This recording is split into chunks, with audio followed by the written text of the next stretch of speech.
रसायन विज्ञान में एमिन्स की पहचान करना बहुत महत्वपूर्ण है। आज हम लिबरमैन नाइट्रोसो परीक्षण के बारे में सीखेंगे, जो विशेष रूप से सेकेंडरी एमिन्स की पहचान करने के लिए उपयोग किया जाता है। यह परीक्षण प्रयोगशाला में एमिन्स के बीच अंतर करने का एक सटीक तरीका है। जब हमारे पास अलग अलग प्रकार के एमिन्स होते हैं, तो सेकेंडरी एमिन्स एक विशिष्ट रासायनिक व्यवहार दिखाते हैं। इस परीक्षण के अंत में बनने वाला गहरा नीला या हरा रंग हमें उनकी उपस्थिति की पुष्टि करने में मदद करता है। इस परीक्षण के लिए हमें सोडियम नाइट्राइट, हाइड्रोक्लोरिक एसिड और फिनोल की आवश्यकता होती है।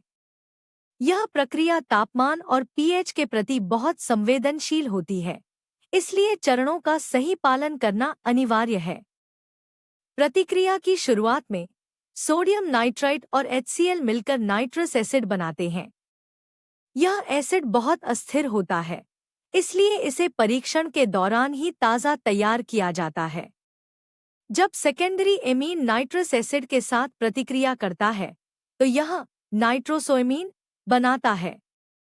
यह एक पीले रंग के तैलीय पदार्थ के रूप में दिखाई देता है, जो इस परीक्षण का पहला मुख्य संकेत है।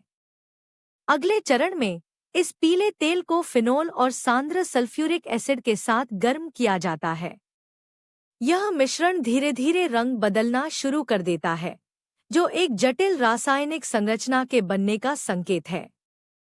फिनोल के साथ प्रतिक्रिया करने पर मिश्रण का रंग गहरा हरा या नीला हो जाता है। यह रंग इंडोफिनोल के बनने के कारण होता है। यहाँ अम्लीय माध्यम रंग की तीव्रता को बनाए रखता है। जब हम इस मिश्रण को पानी से पतला करते हैं, तो यह लाल हो सकता है, लेकिन सोडियम हाइड्रोक्साइड यानी बेस डालने पर यह फिर से गहरे नीले रंग में बदल जाता है। आइए डाइथाइल एमीन का उदाहरण देखें।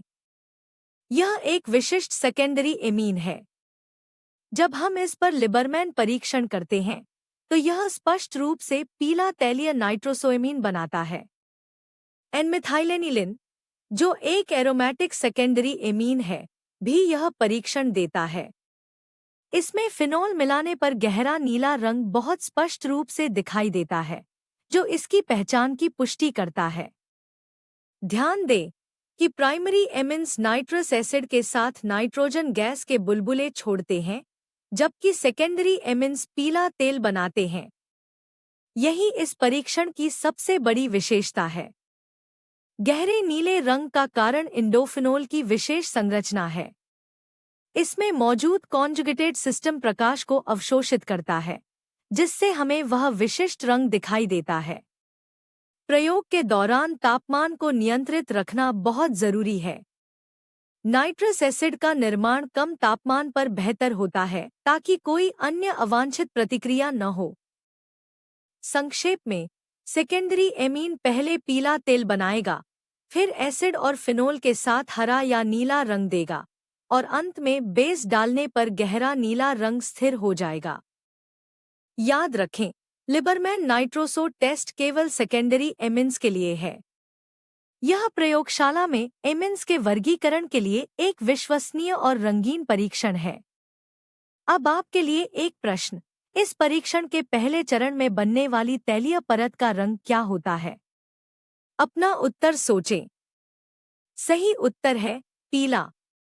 यह पीला रंग नाइट्रोसोएमीन के बनने के कारण होता है। आशा है कि अब आप इस परीक्षण को अच्छी तरह समझ गए होंगे। देखने के लिए धन्यवाद। विज्ञान को सरल बनाने के इस सफर में हमारे साथ बने रहें। Generated by vision solve AI।